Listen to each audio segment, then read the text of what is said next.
Meus irmãos, minhas irmãs, estamos celebrando a liturgia do terceiro domingo da Páscoa. Ouçamos o evangelho desse final de semana.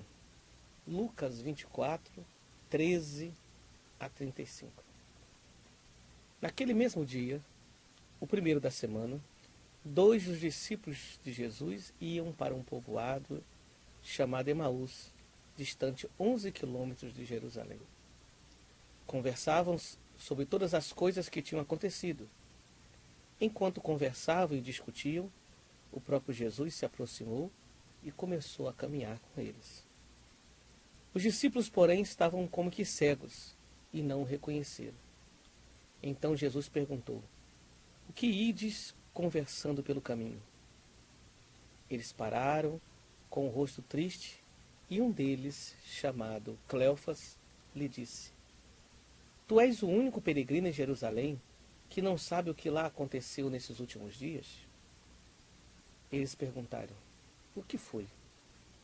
Os discípulos responderam: "O que aconteceu com Jesus, o Nazareno, que foi um profeta poderoso em obras e palavras diante de Deus e diante de todo o povo. Nossos sumos sacerdotes e nossos chefes o entregaram para ser condenado à morte e o crucificaram.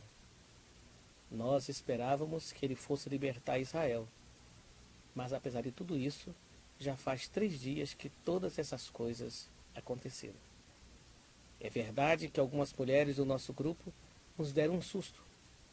Elas foram de madrugada ao túmulo e não encontraram o corpo dele. Então voltaram dizendo que tinham visto anjos e que estes afirmaram que Jesus está vivo.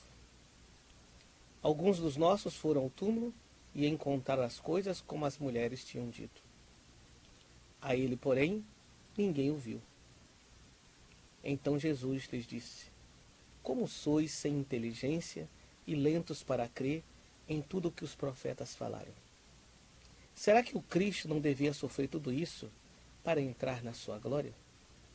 E começando por Moisés e passando pelos profetas, explicava aos discípulos todas as passagens da Escritura que falavam a respeito dele. Quando chegaram perto do povoado para onde iam, Jesus fez de conta que ia mais adiante. Eles, porém, insistiram com Jesus, dizendo: "Fica conosco, pois já é tarde e a noite vem chegando." Jesus entrou para ficar com eles. Quando se sentou à mesa com eles, tomou o pão, abençoou-os, partiu-o e lhes distribuía. Nisso os olhos dos discípulos se abriram e eles reconheceram Jesus. Jesus, porém, desapareceu da frente deles. Então um disse ao outro: "Não estava ardendo o nosso coração quando ele nos falava pelo caminho e nos explicava as Escrituras?" Naquela mesma hora, eles se levantaram e voltaram para Jerusalém, onde encontraram os 11 reunidos com os outros. E estes confirmaram: realmente o Senhor ressuscitou e apareceu a Simão. Então os 2 contaram o que tinha acontecido no caminho e como tinham reconhecido Jesus ao partir o pão. Palavra da salvação. Glória a vós, Senhor. Meus irmãos, terceiro domingo da Páscoa, uma terceira leitura de uma manifestação do ressuscitado. A chamada passagem, os discípulos de Emaús. E o que nós vemos? Esses discípulos estavam deixando Jerusalém e iam para um povoado chamado Emaús. Primeira pergunta: por que é que os discípulos estavam deixando Jerusalém? Porque tinham se frustrado. Eles seguiram o Senhor até Jerusalém, diante de tudo aquilo que aconteceu, a prisão, o julgamento, a morte de Jesus. Eles agora estão voltando frustrados. Aqueles homens que tinham largado as suas redes, agora estão voltando, talvez para pegar suas redes de novo. Isso se ainda tivesse ânimo. enquanto eles estavam conversando no caminho, e essa palavra caminho é muito importante, porque não se fala apenas de uma estrada. Não se esqueça que os cristãos, antes de serem chamados de cristãos pela primeira vez em Antioquia, eles eram chamados de o povo no caminho. O povo do caminho. E o próprio Evangelho vai dizer que Jesus é o caminho. Então, é a comunidade cristã que está se formando, passando pela crise da frustração, porque é escandaloso o mistério na cruz. Humanamente falando, a cruz é fracasso. Jesus fracassou. A vitória de Jesus, a gente só enxerga pela ótica da fé. A ressurreição a gente só enxerga pela ótica da fé. Então eles estavam conversando quando Jesus se coloca junto deles no caminho. Diz, os discípulos, porém, estavam como que cegos e não reconheceram. Porque o que faz reconhecer Jesus no caminho é a fé. Nessa hora eles estão tão voltados para a dor, para a sua frustração, como a gente. Quando a gente está diante de um problema, a gente fica para baixo, deprimido, enxerga tudo escuro. E Jesus, caminhando com eles, e eles não percebem o ressuscitado. Estavam cegos. Faltava o olhar da fé, faltava o olhar da esperança, faltava o olhar do amor. E é isso que Jesus faz uma pergunta. O que ides conversando pelo caminho? Certa vez eu escutei o padre Dalton Barros, redentorista, explicando essa frase. O que ides conversando pelo caminho? Dizia ele que alguns estudiosos dizem que a pergunta original é: que palavras são essas desconexas que vocês estão dizendo pelo caminho? Ou seja, que palavras são essas sem sentido? A cruz tira o sentido de tudo. O que dá sentido à cruz e tudo na nossa vida é perceber o ressuscitado. Parar só na cruz, parar só na dor, as coisas perdem o nexo, perdem o sentido. E eles começaram a falar da dor. Você, por acaso, é o único estrangeiro? Não sabe o que aconteceu conosco? E eles foram contando, né? O que aconteceu. O que aconteceu com Jesus o Nazareno, que foi um profeta poderoso. Nossos sumos sacerdotes e nossos chefes o entregaram para ser condenado. Nós esperávamos, aí vem a frustração, nós esperávamos que ele fosse nos libertar, mas, apesar de tudo isso, já faz 3 dias que todas essas coisas aconteceram. Já faz 3 dias, porque na mentalidade judaica, quando a pessoa morria, a alma ficava ao redor do corpo durante 3 dias. No terceiro dia, quando já entrava o processo mais profundo de decomposição, sobretudo a partir do rosto, né, uma das primeiras partes do nosso corpo a entrar em decomposição, e o rosto já ficava desfigurado, dizia a tradição judaica, a alma saía. Então já faz 3 dias, não tem mais nenhuma esperança. E eles dizem, é bem verdade que algumas mulheres, aí conta o que as mulheres falaram, mas eles estão com a dor tão profunda que não são capazes de entender a boa nova. Talvez a cultura que fazia com que o homem sentisse tão superior, o que esses homens iam aprender daquelas mulheres que eles entendiam que eram inferiores a ele? Quase como se dissesse, é bem verdade que algumas mulheres falaram, poderia até subentender, alguém vai acreditar em palavra de mulher? É uma ironia que está aí por trás. E o que é que o ressuscitado faz com eles? O ressuscitado repassa a história da salvação, mostrando como tudo foi sendo tecido na história para chegar a esse ponto culminante da entrega do Filho, da sua morte e ressurreição. Jesus faz uma leitura pascal, mas mesmo assim eles não entendem. Já viu quando a gente está tão dentro da nossa dor, são tantas pessoas que querem nos levantar, mas não adianta.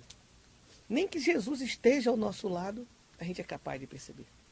Eles estão centrados nele mesmo. Mas aí alguma coisa nova vai acontecer. Diz Quando eles estavam chegando perto do povoado para onde iam, Jesus fez de conta que ia adiante. Eles iam ficar em Emaús e Jesus ia adiante. E aí, minha gente, aqui, eles tinham ainda um pavio que ainda fumegava. Uma dose de esperança. Foram salvos por um gesto de solidariedade. Eles disseram para Jesus: fica conosco, pois já é tarde e a noite vai chegando. Em meio à sua dor, talvez por causa de palavras bonitas, de um certo conforto que Jesus tinha dito, ainda que não tivesse mexido com eles profundamente, um gesto de solidariedade, diz: fica conosco. Para que você caminhar à noite, no perigo da noite, com o risco da noite, sem saber que aquele era o vencedor da noite? Que ele era a aurora, ele era o sol nascente que nos veio visitar. Fica. Porque eles convidaram, o Senhor pôde ficar. A gente só vê o Senhor se a gente quiser vê-lo, se quiser acolhê-lo. E ele entrou para ficar com eles. E quando entrou para ficar, chegou o momento da ceia. Quando Jesus na ceia faz o mesmo gesto eucarístico. Toma o pão, abençoa e parte. Na hora que parte o pão, eles vão reconhecê-lo ao partir o pão. Então nós reconhecemos o ressuscitado no partir o pão. E não se esqueça que o pão partido é o outro nome da Eucaristia. A partilha do pão. Na solidariedade, na fraternidade, ali eles percebem a presença do Senhor. É na Eucaristia, na partilha, na vida fraterna, ali que eles reconhecem. E nessa hora, quando eles percebem o Senhor, o ressuscitado desaparece. Porque ele já não precisa mais ser visto desta forma. Ele agora, à luz da fé, ele é visto através dos seus sinais. Da Eucaristia, nós olhamos e dizemos: não é pão, é corpo de Cristo. Não é vinho, é sangue de Cristo. Da comunidade reunida, nós dizemos: é o amor de Cristo que nos uniu. Foi Ele que nos reuniu, nós estamos aqui, nós somos um corpo. Ele é a cabeça, nós fazemos parte, nós somos membros desse corpo. E aí, com essa experiência do ressuscitado, tudo se ilumina. A Páscoa é a luz que ilumina a nossa vida. E aí eles voltam à história. Tem muita coisa na nossa vida, minha gente, que a gente só entende na vida quando volta. Era isso que eu queria dizer. Não ardia o nosso coração quando ele nos falava? E naquela mesma hora, aqueles homens que estavam abandonando a missão em Jerusalém, por causa da dor, estavam indo embora para Emaús, eles voltam para Jerusalém, onde encontram os 11 reunidos e dão um testemunho. Realmente o Senhor ressuscitou e apareceu a Simão. E os dois contaram o que tinha acontecido no caminho, como tinham reconhecido Jesus ao partir o pão. Portanto, irmãos e irmãs, somos chamados a nossa vida a fazer esse itinerário de Emaús, a reconhecer a presença do Senhor na nossa dor, no nosso fracasso, e perceber que muitas vezes a cruz e a ressurreição é uma mesma moeda com duas faces. Aquele que morreu é o mesmo que ressuscitou. A mesma dor que nos fere, redimida, pode se tornar o nosso dor. Gosto sempre de dar um exemplo. A dor que leva alguém para uma dependência química, por exemplo, uma vez a pessoa redimida dessa dor, pode se tornar um grande dom, até trabalhando em outras casas de recuperação para salvar outros irmãos. Isso é a ressurreição, a vida nova. Por isso nós celebramos a Eucaristia. A Eucaristia é para a gente encontrar o Senhor ali no pão, mas para que, com o olhar da fé, o olhar do amor, o olhar da esperança, a gente possa reconhecê-lo em toda parte, no caminho da nossa vida, em Emaús, em Jerusalém, na Galileia. Percebemos que ele já nos precede, que ele vai à nossa frente, como uma coluna de fogo que foi à frente do povo de Israel na Páscoa judaica. Para que nós também possamos dizer, como esses discípulos: realmente o Senhor ressuscitou. eu tenho a experiência do ressuscitado. Eu sou testemunha do ressuscitado. Minha gente, nós estamos continuando o nosso estudo catequético com esse livrinho da CNBB. Sou católico, vivo a minha fé. E nós estamos refletindo sobre a verdade sobre a igreja. Já vimos a verdade sobre Jesus Cristo e refletindo sobre a verdade sobre a igreja. No último programa nós vimos a origem da igreja e o que é, pois, a igreja. Hoje nós queremos contemplar a igreja existe para ser missionária. Evangelizar constitui a missão da igreja, sua identidade e sua própria razão de ser. O Senhor Jesus dará aos seus discípulos, a igreja nascente, o mandato desta missão. E depois, fazei discípulos entre todas as nações, e batizai-as em nome do Pai, do Filho e do Espírito Santo. Ensinai-as a observar tudo o que vos tenho ordenado.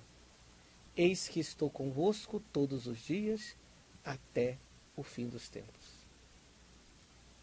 A igreja existe para anunciar e ensinar, para ser testemunha da graça, reconciliar a humanidade com o Pai misericordioso e perpetuar o sacrifício de Cristo na Santa Missa, memorial de sua paixão, morte e gloriosa ressurreição. A origem da missão da igreja está na missão do Filho e do Espírito Santo, enviados pelo Pai ao mundo. Então é da missão, é da identidade, é do ser da igreja ser missionário. Eu gosto sempre de dizer, a nossa boca fala daquilo que o nosso coração está cheio. Se aquele que enche o nosso coração é Jesus, é de Jesus que nós falamos. Se nós temos uma paixão por Jesus, nós vamos falar de uma forma apaixonada do Senhor. Isso. Então, ser missionário é consequência disso. A atividade missionária da igreja iniciou-se na madrugada do domingo de Páscoa, quando Maria Madalena e outras mulheres foram ao túmulo de Jesus e o encontraram vazio. Logo, ouviram a alegre notícia: não vos assusteis, procurais Jesus, o Nazareno, aquele que foi crucificado? Ele ressuscitou, não está aqui. Vede o lugar onde o puseram. Mas ide, dizei a seus discípulos e a Pedro: ele vai à vossa frente para a Galileia. Lá o vereis, como ele vos disse. Maria Madalena correu ao encontro dos discípulos e anunciou-lhes a notícia da ressurreição de Jesus. Em Pentecostes, começou a missão de anunciar o reino de Deus a todos os povos na terra, missão que permanece até hoje. Após 20 séculos, existem ainda povos que não ouviram o anúncio de Jesus Cristo. Mesmo em nossas cidades, existem pessoas, ambientes e culturas que não conhecem a Boa Nova. Então, evangelizar é ir, anunciar, testemunhar. E esse anúncio, minha gente, a gente anuncia não só com a boca, mas com todo o nosso ser, com todo o nosso corpo. Por isso o nosso testemunho é a melhor forma de evangelizar. Porque não adianta eu falar bonito de Jesus se a minha vida tem uma contradição. A tal ponto que, pela contradição da minha vida, eu posso colocar em dúvida o anúncio de Jesus para o outro que está vendo. Não é assim?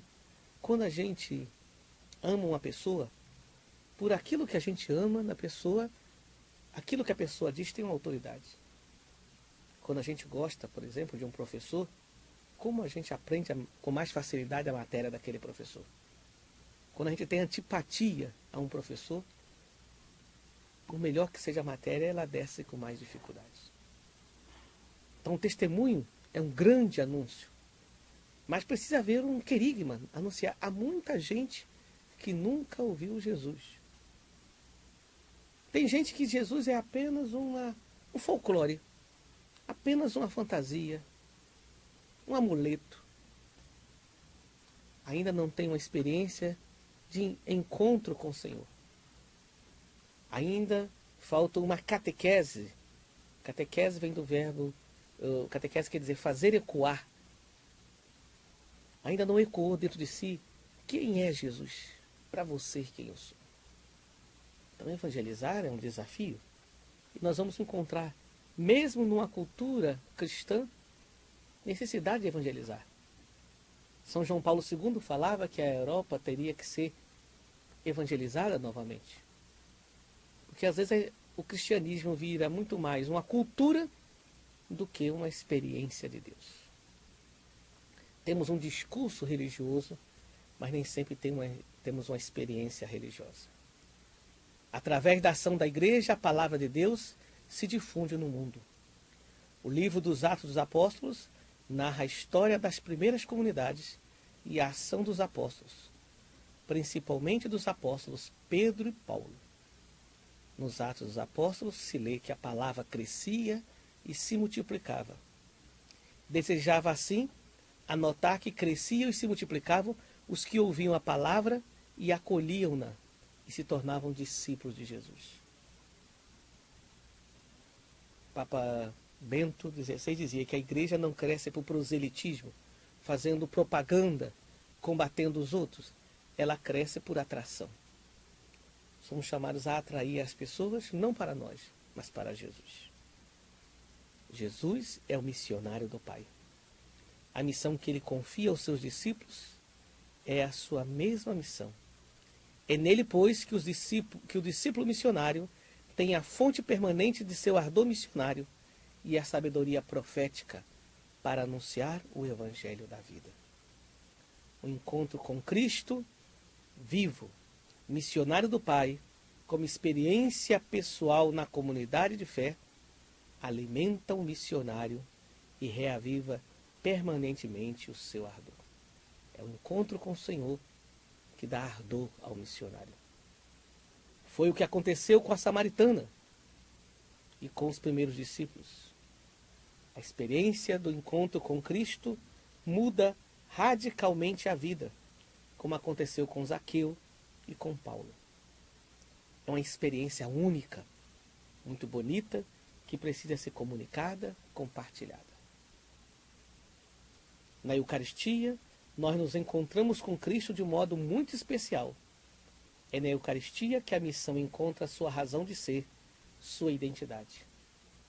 É alimentada por ela que a missão se compreende como prolongamento da ação do próprio Cristo, e nunca como proselitismo, propaganda ou coisa de mercado.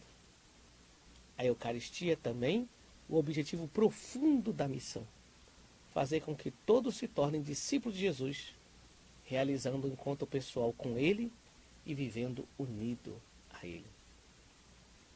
A missão é, para a Igreja, o primeiro e mais importante serviço que ela presta ao ser humano. Nenhum membro da Igreja está dispensado da missão. Os pais, as famílias, os jovens, todos são missionários.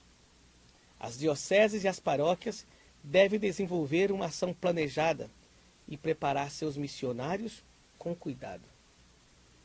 Para atingir a todos, são necessárias comunidades de envio, de acolhida e de compromisso com a defesa da dignidade humana, com a preservação da vida e com a salvação de todos.